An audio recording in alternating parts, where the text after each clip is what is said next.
Yes, hello to everyone.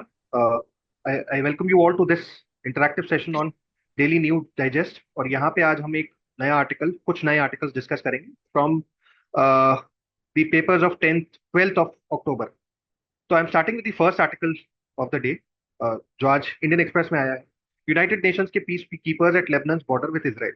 This is an article from the explained series of Indian Express. uh, we all know that Israel and Lebanon are directly at war with each other, and there have been a lot of uh, exchange of missiles from Israel to Lebanon. तो United Nations ने एक अपनी piece keeping force लगाई. तो इस article को अगर आप ध्यान से देखें तो इसमें because this has been in the news because India has raised a lot of concerns at the deteriorating situation in Lebanon, in the Gaza peninsula. तो यहाँ पे जो चीजें खराब होती जा रही हैं उस पर इंडिया का भी कहीं ना कहीं एक इंपॉर्टेंट रोल है, स्टैंड है. And India has observe that things should not deteriorate even further, नहीं होना चाहिए.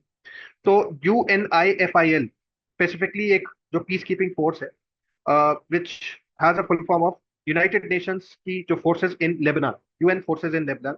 So they have basically been working in southern Lebanon since 1978. तो पीस कीपिंग फोर्स यूएन उन जगहों पे भेजता है जहां पे सिचुएशन डिटीरियोरेट हो जाती है और वॉर लाइक सिचुएशन बन जाती है.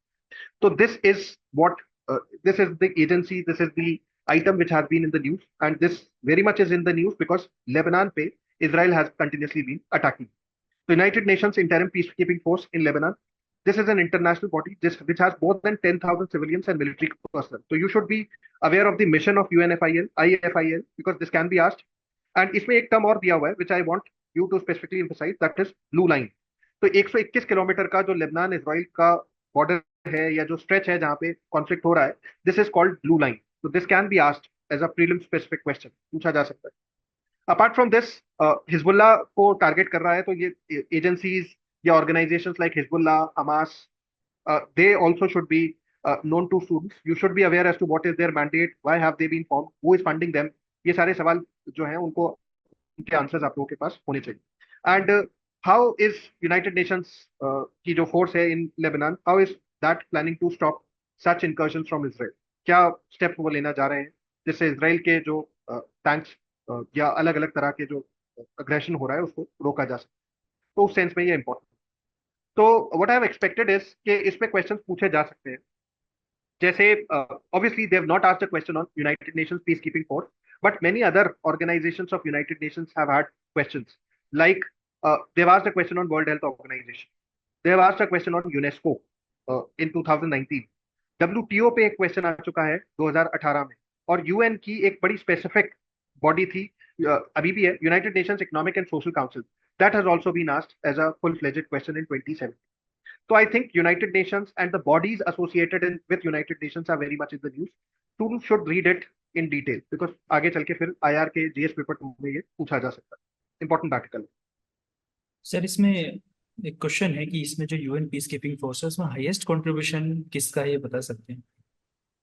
Sir, as far as the funds are concerned, America is the largest contributor. और जहां तक मैन पावर की बात है तो India traditionally has been one among the largest contributors to the United Nations peace keeping force. हम अपने बहुत सारे जवान भेजते हैं इसमें. रिसेंटली बांग्लादेश ने अभी इंडिया को पीछे छोड़ा है इसमें. तो we are second in terms of contribution of man power, Bangladesh is first. But जहां तक फंडिंग की बात है, United Nations is the largest funding agency. United States America is the largest funding country of this particular institution. तो इस article से मेरे हिसाब से ये सारी चीजें हैं जो इंपॉर्टेंट है और जिनको स्टूडेंट्स को देख लेना चाहिए. फिर I am starting with the next article. अगला आर्टिकल देखते हैं. Thailand school bus accident, why is road safety a big issue in south east Asia? अब एज सच भारत से डायरेक्टली एसोसिएटेड नहीं है, बट यहाँ पे एक टर्म लिखा हुआ है साउथ ईस्ट एशिया. तो south east Asia, south Asia, सभी जगहों पे एक जो मेजर कंसर्न रहता है वो ये है कि रोड सेफ्टी, हमारे वहाँ भी road safety is still a work in progress and we have a long way to go. Right. And यहाँ पे एक इंसिडेंट हुआ है जहाँ पे unfortunately 23 young students and teachers lost their life. And बाद में पाया गया कि बहुत सारे रोड सेफ्टी नॉर्म्स को उसमें फॉलो नहीं किया जा रहा. CNG buses are running. Fire safety standard जो है वो काफी कमजोर है इन कंट्रीज में. भारत में भी कुछ हद तक ये चीजें देखी जाती हैं कि यू फाइंड दैट पीपल, जो पर्टिकुलरली स्कूल गोइंग बसेस जो हैं वहाँ पे बहुत ज्यादा स्टूडेंट्स या जो चिल्ड्रन का इंटेक है वो हो जाता है. और इस वजह से things ultimately do not work out with.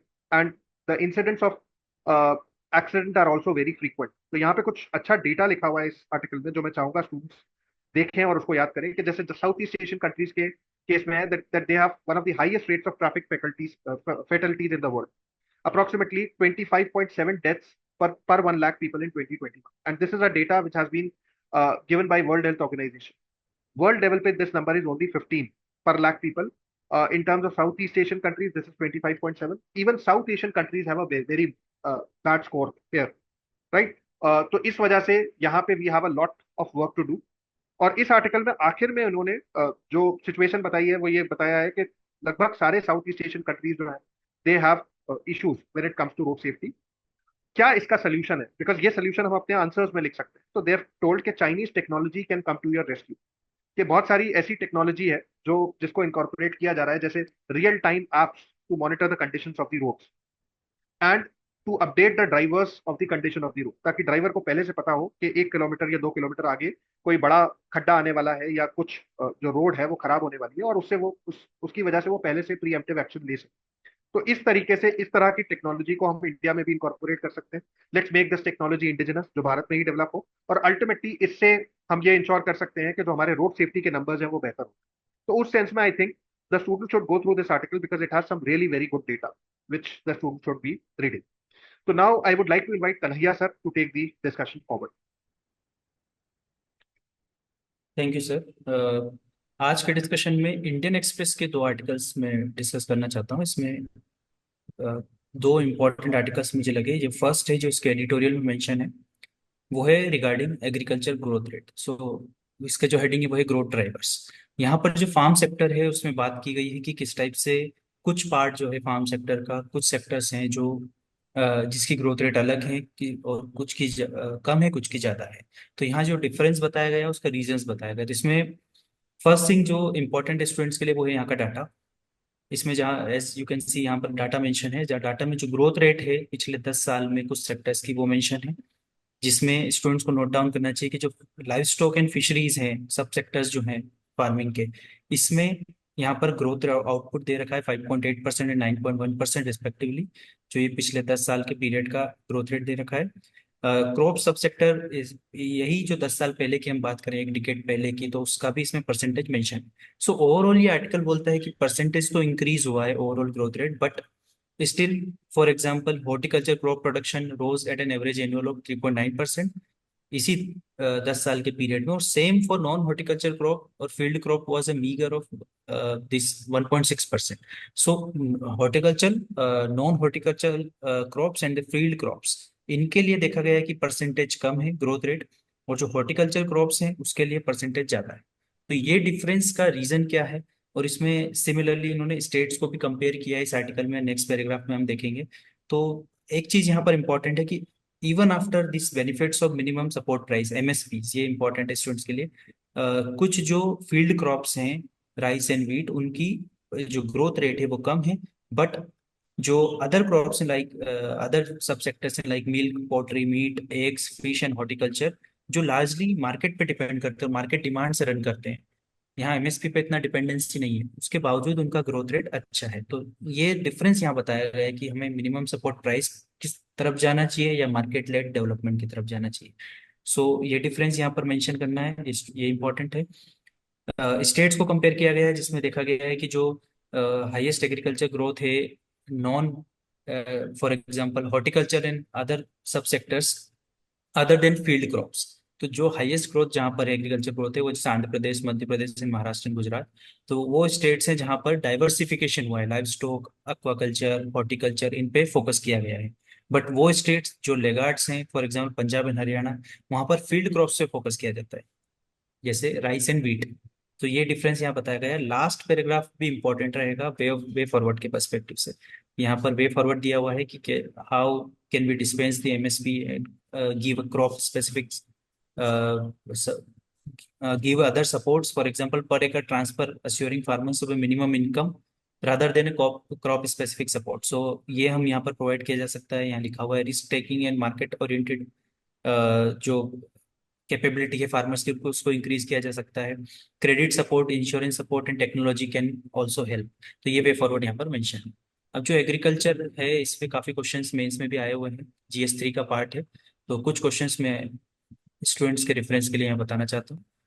ये जो क्वेश्चंस हैं मेंस 2023 के हैं। How does E technology help farmers in production and marketing of agriculture produce. तो ये मार्केटिंग के ऊपर क्वेश्चन आया है। क्रॉपिंग पैटर्न के ऊपर क्वेश्चन आया हुआ है सेम ईयर में। उसके बाद सब्सिडीज के ऊपर क्वेश्चन आया हुआ है, वर्ल्ड ट्रेड ऑर्गेनाइजेशन से यहाँ पर रिलेट किया गया है इसको, एग्रीकल्चर सब्सिडीज को। ये 2023 के क्वेश्चन है। 2022 में भी रेफरेंस के लिए मैंने दो क्वेश्चन लिए हैं, उसमें upstream and downstream marketing process in agriculture products, उसके ऊपर क्वेश्चन आया हुआ है। इंटीग्रेटेड फार्मिंग सिस्टम के ऊपर क्वेश्चन आया है। सो हर साल मेंस में एग्रीकल्चर से अच्छे खासे क्वेश्चन आते हैं, प्रीलिम्स में भी आते हैं। तो ये इंपॉर्टेंट हो जाता है टॉपिक स्टूडेंट के पर्सपेक्टिव से। ठीक है, तो ये फर्स्ट पार्ट हो गया। सेकेंड आर्टिकल की तरफ हम जाएं, तो सेकेंड आर्टिकल है related to cyclones. Here, you can see in the explained page, it is talking about this Milton hurricane, which is nothing but an tropical cyclone. तो ये ट्रॉपिकल साइक्लोन की बात कर रहा है। इसमें हमारे लिए कुछ एज सच डाटा इंपॉर्टेंट नहीं है, बट कुछ टेक्निकल टर्म्स है जो इंपॉर्टेंट है यहाँ पर। वो है कि what are the minimum requirement for the cyclone. तो यहाँ पर जैसे फॉर एग्जांपल यहाँ पर कुछ रीजंस दे रखे हैं व्हाई इट इज अनयूजुअल। इसमें आप देखोगे कि how temperature is rising more than expected, तो उसके लिए यहाँ एक डाटा दिया हुआ है। ये स्टूडेंट को नोट डाउन करना चाहिए कि global mean sea surface temperature has gone up by close to 0.9 degree Celsius since 1850। तो ये क्लाइमेट चेंज या ग्लोबल वार्मिंग की बात कर रहा है। और इसी रीजन से जो टेम्परेचर राइज है, जो एक मिनिमम कंडीशन है to develop for the development of cyclones, तो वो फुलफिल होती है। और उसके जो नॉर्मल से एक्सपेक्टेड से ज़्यादा टेम्परेचर राइज होता है, तो उसके कारण ये थोड़ा सा अनयूजुअल है, जो बहुत तेजी से ये फॉर एग्जांपल एक्सप्लोड हुआ है, ये वाला जो हरिकेन है जिसकी हम बात कर रहे हैं। सो इसका नाम इंपॉर्टेंट है, इसकी लोकेशन इंपॉर्टेंट है, जैसे gulf of Mexico which is important, straight of Florida which is important. ये दोनों लोकेशंस कहाँ पर हैं ये पता होना चाहिए। इसके अलावा साइक्लोन्स में हम देखें तो यहाँ पर दो तीन रीजंस दे रखे हैं। एक तो टेम्परेचर हो गया, second you can see this moisture availability. तो मॉइस्चर और टेम्परेचर का क्या रिलेशन है, मॉइस्चर होल्डिंग कैपेसिटी कैसे टेम्परेचर के साथ चेंज होती है, ये स्टूडेंट्स के लिए यहाँ जानना जरूरी है। ये स्टैटिक का पार्ट है। Next thing which is important is also the condition for the development of the cyclone is the lack of wind shear। So ये वाला फैक्टर भी एक इम्पॉर्टेंट हो जाता है। तो कंबाइंड हम देखें ये तीनों फैक्टर्स, इसकी वजह से ये वाला जो साइक्लोन है ये ज़्यादा डिस्ट्रक्टिव है। तो ये इसके अलावा जो यहाँ पर इंफॉर्मेशन दे रखी है वो इतनी ज़्यादा इंपॉर्टेंट इसमें नहीं है। कन्हैया सर, इस टाइप के आर्टिकल से कैसे क्वेश्चन फॉर्म हो सकते हैं? यस सर, साइक्लोन्स पे sir question prelims and mains में दोनों में पूछे जा चुके हैं। I can show you some of the examples here. You can see mains 2014 में क्वेश्चन आया हुआ है ट्रॉपिकल साइक्लोन्स के ऊपर। Why they are largely confined to South China Sea, Bay of Bengal and Gulf of Mexico, जैसे हमने आज article में डिस्कस कर रहे हैं गल्फ ऑफ मेक्सिको हरिकेन्स की जिसकी बात कर रहे हैं, तो इस पे क्वेश्चन आ चुका है। 2022 में भी एक क्वेश्चन था कलर कोडिंग के ऊपर रिगार्डिंग साइक्लोन इन साइक्लोन प्रोन एरियाज। तो ये तो मेंस के क्वेश्चन हैं। प्रीलिम्स में भी सर क्वेश्चन आ चुके हैं। इसमें 2020 में क्वेश्चन आया हुआ है। Here you can C question number 99, जहां पर ये साइक्लोन की बात कर रहा है, condition to develop cyclone. So jet stream and then some cyclone develop in I, तो ये साइक्लोन के ऊपर क्वेश्चन पूछा जा चुका है। तो इस हिसाब से प्रीलिम्स और मेंस दोनों के लिए इंपॉर्टेंट हो जाता है टॉपिक। क्लाइमेटोलॉजी के अंडर में हम इसको प्रीलिम्स और मेंस दोनों में एक्सपेक्ट कर सकते हैं कि इससे क्वेश्चन आ सकता है। सो इस आर्टिकल में इतना ही इंपॉर्टेंट है, जो डाटा मैंने बताया है और जो दो तीन फैक्टर्स मैंने बताए हैं और दो लोकेशंस। इसके अलावा यहाँ पर कुछ रेलेवेंट नहीं है। ठीक है, तो ये आज दो आर्टिकल्स जो मुझे डिस्कस करने थे। Okay, thank you, Kanaya sir. I have two articles to discuss today, both articles from Indian Express. And the very first article I am going to discuss is related to the drugs issue in our country, है ना? The very first article is related to drug problem in our country. This article की जो content है, content important नहीं है, but ये issue बहुत important है for means point of view. For example, because it is related to our internal security, जो syllabus का part है वहां से। तो इस आर्टिकल में हाईलाइट किया गया कि हाउ द सेंटर्स जहाँ से डिलीवरी और ये होता है ड्रग्स ऑफ डाइवर्सिफाई हो रहा है, and how the metropolitan city of India is getting affected by this. For example, this year there was a question ki explain how narco terrorism has emerged as a serious threat across the country, because initially the threat was related to only the bordering area, for example northeast area and the region of Pakistan. But we are getting drug consignment at regular interval in metropolitan city. For example, for last 5 or 6 days we are regularly getting news that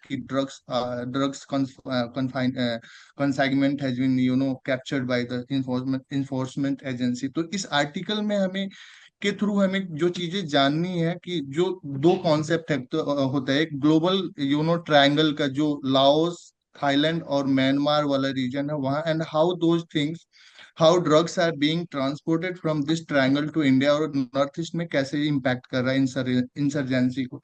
and the second thing is the concept of golden crescent, जो कि reason होता है Iran, Afghanistan और Iran वाला, है ना. और यहाँ से फिर हमें आता है कि what is the concept of narco terrorism. तो यहाँ पे हमें समझना होगा कि the narco terrorism talks about the symbiotic relationship between drugs and the terrorism. इसमें क्या होता है कि जो ड्रग्स से पैसे आते हैं उसके थ्रू टेररिज्म को फंड किया जाता है. दिस मीन्स कि ये kind of zero cost war होता है. तो हमें इन चीजों को सीखना है, and then after we have to relate कि how all this things are going to impact our country as a whole, है ना. तो इस आर्टिकल के थ्रू हम एक इंसाइट ले सकते हैं, इशू को पकड़ सकते हैं, और इस इशू से रिलेटेड जो जो चीजें हैं हम उसको प्रिपेयर कर सकते हैं फॉर आवर इंटरनल सिक्योरिटी, जो पार्ट है अपने सिलेबस का उसके लिए. सर मनीष सर, मेरा एक क्वेश्चन है छोटा सा. ये ड्रग इश्यूज, ड्रग कार्टल्स, ये अक्सर न्यूज में रहते हैं, तो स्टूडेंट्स को किस तरह से इस टॉपिक को प्रिपेयर करना चाहिए? Do we have to understand as to what narcotics का ये जो इशू है, ये मतलब एग्जाम के पॉइंट ऑफ व्यू से कैसे रेलेवेंट है? बस उसको सर ये बताएं. मेंस पॉइंट ऑफ व्यू से बहुत इंपॉर्टेंट है. For example this year the question has been asked कि how it is impacting pan India, है ना. Next year it may be possible कि दे मे आस्क कि how it is going impacting the youth of our country, because we are seeing the news कि there is rave party and in Noida, Gurgaon, in NCR region. there are many things ki these peddlers are targeting the youth, है ना. With our youth is our future. If they are targeting our youth, if our youth are addicted to drugs, this means कि they are hampering our potential for future growth, है ना.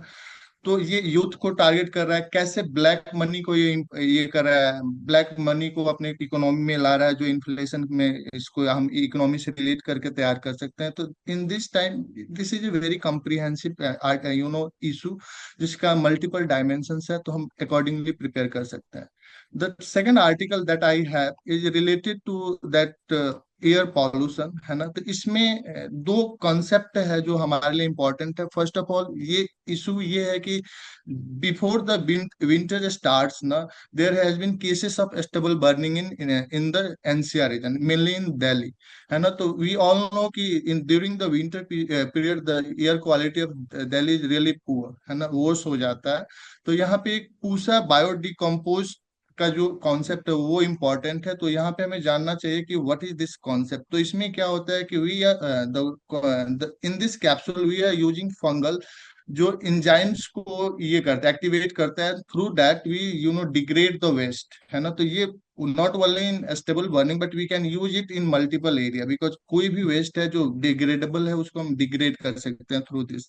Apart from this यहाँ पे जो data आया है वो important है कि स्टेबल बर्निंग हम ब्लेम करते हैं दिल्ली विंटर के एयर पॉल्यूशन के इशू के related, but it's contribution is very minimum, just 2% इसका कंट्रीब्यूशन होता है. जिसके इसके apart from this that is transport sector का बहुत लार्ज स्केल पे इसका कंट्रीब्यूशन होता है.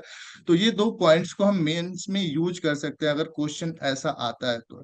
For example there was question in 2020, what are the key features of national clean air program initiated by government of India. तो air pollution एक major topic है. It may be possible कि in the next year they may ask कि what are the measures that can be taken to solve the problem of air pollution in national capital region. With that, I would like to invite Gaurav sir to continue the discussion. दो articles आज मैंने choose किए हैं. First is like industrial output contracts in August for the first time in nearly 2 years. तो इसमें 3-4 facts हैं जो student को नोट करना चाहिए. First of all, what is the index of industrial production. तो it's a proxy for the industrial growth in India. यहाँ पे ये बता रहा है कि ये बेस इफेक्ट के वजह से भी हुआ है। तो one should know what is the base effect. तो ये जो आईआईपी है इसका रेफरेंस ईयर क्या है? The reference year is 2011। Who releases this? NSO releases this, national statistical office release करता है इसको। और फिर इसमें कुछ कुछ डेटा मेंशन है कि माइनिंग आउटपुट रिकॉर्डेड कॉन्ट्रैक्शन। तो किस किस सेक्टर ने में कॉन्ट्रैक्शन हुआ है, किस किस सेक्टर में ग्रोथ हुआ है, ये इंपॉर्टेंट। अपार्ट फ्रॉम दिस, जो चीजें इसमें मेंशन नहीं है वो ये है कि ये जो आईआईपी है इसमें 8 कोर इंडस्ट्रीज होते हैं। 8 कोर इंडस्ट्रीज का कितना कंट्रीब्यूशन है आईआईपी में? आईआईपी में 8 कोर इंडस्ट्रीज का contribution is 40%। Then there is differentiation according to user based, like basic goods, intermediate goods and capital goods, सबका कितना कितना कंट्रीब्यूशन है वो स्टूडेंट को जानना चाहिए। And last is like according to industries also, like there is a manufacturing जिसका जो कंट्रीब्यूशन है आईआईपी में वो 80% है, around to 77-78%। Then there is a mining and then there is a refinery. किसका कितना कंट्रीब्यूशन है आईआईपी में, they should know. And then this 8 core industries, जो 8 कोर इंडस्ट्रीज है इसका कितना कितना कंट्रीब्यूशन है, लाइक हाईएस्ट कंट्रीब्यूशन किसका है और लोएस्ट कंट्रीब्यूशन कितना है, the student should know. These are the fact from the IIP thing that student should know. And coming, इससे बहुत सारे क्वेश्चंस जनरली बनते हैं और पास्ट में भी क्वेश्चन इससे आए आए हैं। वो मैं अभी सेकेंड आर्टिकल डिस्कस करूंगा, उसके बाद वो एक साथ कर लेंगे।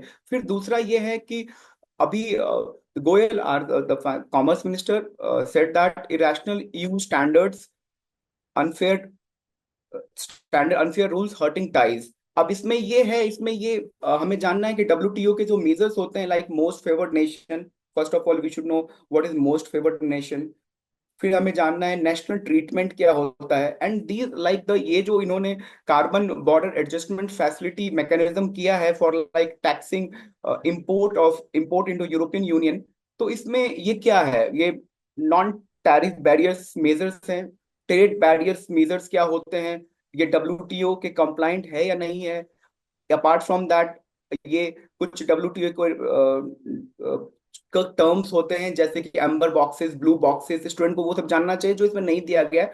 बट बेसिकली ये नॉन टैरिफ बैरियर है जो कि जो इंपोर्ट होते हैं किसी भी कंट्री में उसको वो डिस्यूट करते हैं। ठीक है, ट्रेड बैरियर्स क्या है, नॉन ट्रेड बैरियर्स क्या है, student should know about it.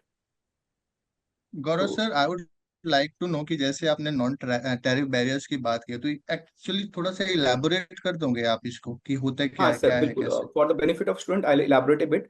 देखिए, अब कहीं एक कंट्री से दूसरे कंट्री में इंपोर्ट जाता है तो दो तरह के उस पे सैंक्शंस लगते हैं। एक होता है ट्रेड बैरियर्स। ट्रेड बैरियर्स में कस्टम ड्यूटीज लगते हैं, एंटी डंपिंग ड्यूटीज लग सकता है, काउंटर वेलिंग ड्यूटीज लग सकता है। नॉन टैरिफ में जनरली आते हैं फाइटो सैनिटरी मेजर्स। हम अक्सर सुनते हैं कि इंडिया के कुछ मसाले जाते हैं विदेशों में और वो बैन कर दिए जाते हैं बिकॉज उसमें बैक्टीरिया फाउंड होता है। तो ये जो एक मेजर है कि ये कार्बन टैक्सेशन कर रहे हैं, एक तरह से नॉन टैरिफ बैरियर है।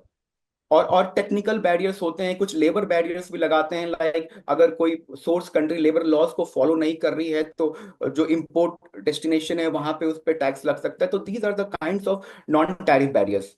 और ट्रेड बैरियर्स जो होते हैं, टैरिफ बैरियर्स होते हैं, उसमें custom duties, anti dumping duties. अगर इंडिया में मान लीजिए कि हम एमएसपी दे रहे हैं तो फॉर ड्यूटीज, तो ये चीजें, इस पे क्वेश्चन कैसे आ सकते हैं, मैं जरा वो डिस्कस कर लेते हैं। तो like in the past also question इस पे जनरली बहुत सारे आए हैं। डब्ल्यूटीओ से रिलेटेड 2016 में क्वेश्चन आया है कि एम्बर बॉक्स क्या है, ब्लू बॉक्स क्या है, ये किससे रिलेटेड है। तो इस तरह के क्वेश्चन जनरली पास्ट में आते रहे हैं। और ये 2015 में ये जो इंडस्ट्रियल प्रोडक्शन वाला पार्ट है इससे भी क्वेश्चन आए हुए हैं। इसमें जनरली पूछा गया था कि ये जो हम मैंने बताया कि 8 कोर इंडस्ट्रीज हैं, इसका किसका कितना कंट्रीब्यूशन है, इस कंट्रीब्यूशन के पार्ट पे क्वेश्चन आया हुआ है 2015 में। तो this is all from my side. I hope this session will benefit the student. With this edition of Daily News Digest comes to end. We hope to meet you tomorrow.